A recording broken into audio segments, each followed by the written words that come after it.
Ever get this feeling like there's got to be a whole lot of science we just haven't stumbled on yet, like whole realms of physics just hiding in plain sight? Kind of makes you wonder what we don't know, right? Exactly. And that's what today's deep dive is all about. We're going to be talking about a completely new type of magnet. So strange, it's got everyone buzzing. Literally changes how we think about magnetism on a fundamental level. And we're diving deep into a brand new paper to do it. Altermagnetism, from interaction-driven itinerant magnetism.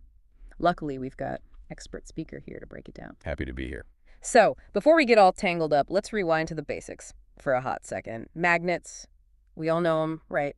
They stick to your fridge. Maybe mess with your compass if you get too close. Right. At the core of it all, though, is how electrons are behaving. They've got this thing called spin. Imagine it like a tiny little compass needle inside each electron, pointing every which way. Okay, so electrons have their own little compasses built in. Got it. And in your average, everyday magnet, like the one holding up that takeout menu, all those little compasses are pointing in the same direction, all lined up. That creates a magnetic field. We call that ferromagnetism. Right, makes sense. So what's different about this altermagnetism thing? Are the compasses pointing in opposite directions or something? You're getting warmer. There's this other type of magnet, an antiferromagnet. Their electron spins do point in opposite directions, canceling each other out. They're actually in hard drives and all sorts of tech. But that's a whole other deep dive. Right, okay, so what makes altermagnets unique? Well, this new type of magnet, the altermagnet, it's like a hybrid. It has zero net magnetism, just like an antiferromagnet. And here's where it gets cool. Okay, I'm hooked. The way the electrons spin in an altermagnet, it creates these unique magnetic properties depending on which way you're looking at it from. Wait, really? Imagine this. A compass needle. Look at it straight on. Points north, right?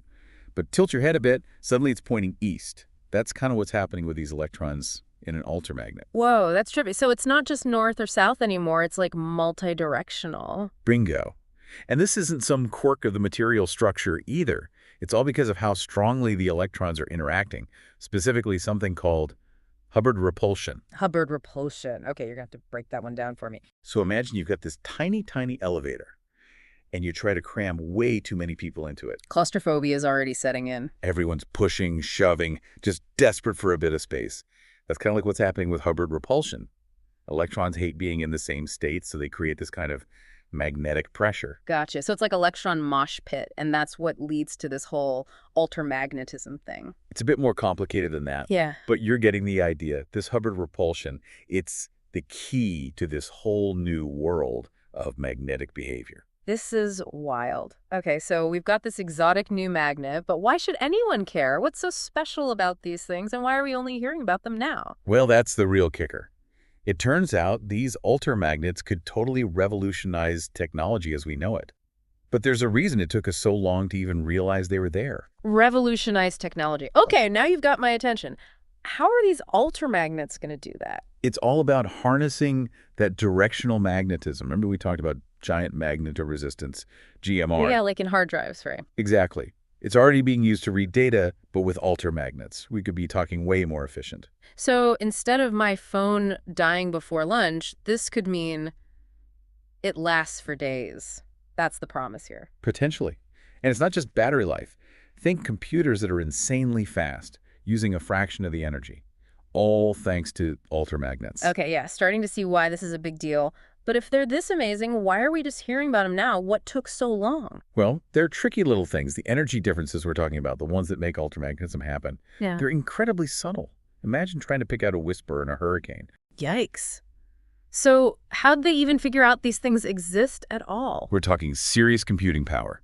Think computer models so powerful they can actually simulate these tiny electron interactions, like a virtual microscope for magnetism. Wow, so it took next-level tech just to prove altermagnetism exists.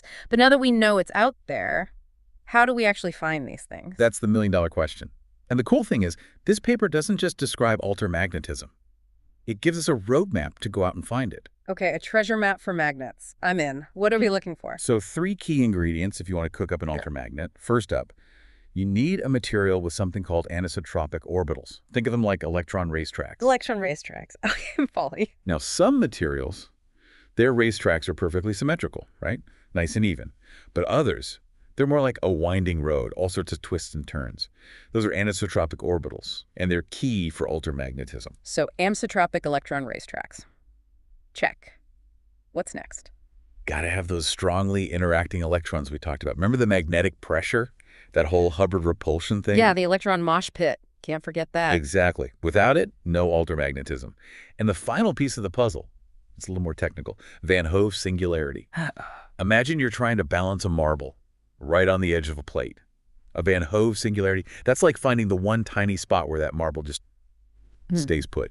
It's this point of intense sensitivity. Yeah. And it turns out it's crucial for altermagnetism. Okay, so we need our twisty racetracks, our electron mosh pit, and our perfectly balanced marble.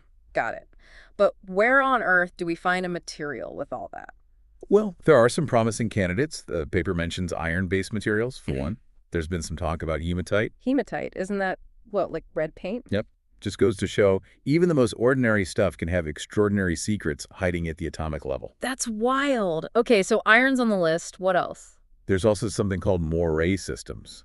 They're kind of the hot topic in materials science right now. Moiré, like the patterns when you layer two grids on top of each other. Exactly. You take two layers of atoms, stack them, but with a slight twist. That twist, it creates some crazy interactions between the electrons. And turns out, these systems can do some really weird, really useful stuff, including potentially altermagnetism. So we could actually design altermagnets using these Moiré systems. That's insane. This is some next level stuff. But I gotta ask, there's more to this story, isn't there? You know it. See, most of the paper, it focuses on what we call collinear electron spin. Basically, the spins are aligned, even if they're pointing opposite ways. Right, collinear, things on the same line. But the researchers, they hinted something even weirder. What happens when you throw in something called spin-orbit coupling? Uh-oh. More jargon. Hit me. Spin-orbit coupling. What is that? It's not as complicated as it sounds. Imagine an electron, like a tiny little planet orbiting a sun. Spin-orbit coupling. That's like the planet's spin is messing with this orbit, making it wobble, tilt, all kinds of crazy stuff. Okay, so the compass needle is attached to a spinning top, and it's about to get real funky in there. Exactly. And when you bring that kind of chaos into the world of altermagnets, well, it could lead to some seriously wild, seriously useful magnetic phenomena. Okay, my brain's officially fried. We went from fridge magnets to electrons in a mosh pit doing the twist. That's what I love about this stuff, though, Yeah. right? Every answer just leads to more questions. It's like we're peeling back the layers of reality here. Speaking of layers, let's peel it back to reality for a sec. For folks at home, what's a big takeaway? Are we going to be rocking altermagnetism-powered smartphones anytime soon? Let's not get ahead of ourselves. Yeah. Turning this into real-world tech, that takes time, research, the whole shebang. But the potential, oh, it's there. So no promises on the phone battery that never dies? Not just yet. But imagine devices that are faster, way more efficient, new ways to store data, maybe even quantum computing gets a boost from this. It's huge. Okay, now we're talking. No more waiting an hour for my laptop to wake up. Exactly. And it's not just gadgets either, right? Yeah. This could change how we store energy, do medical imaging. We're Yeah. talking a total paradigm shift. So for everyone listening who's still trying to wrap their head around all this, why does it matter?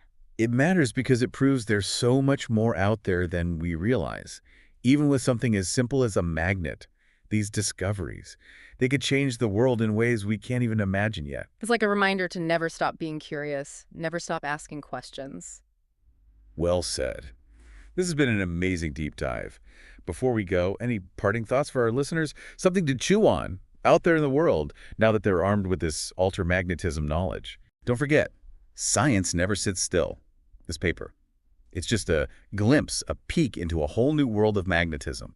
And it's up to us to keep exploring it. Who knows what other bizarre, mind-blowing magnets are out there just waiting to be found.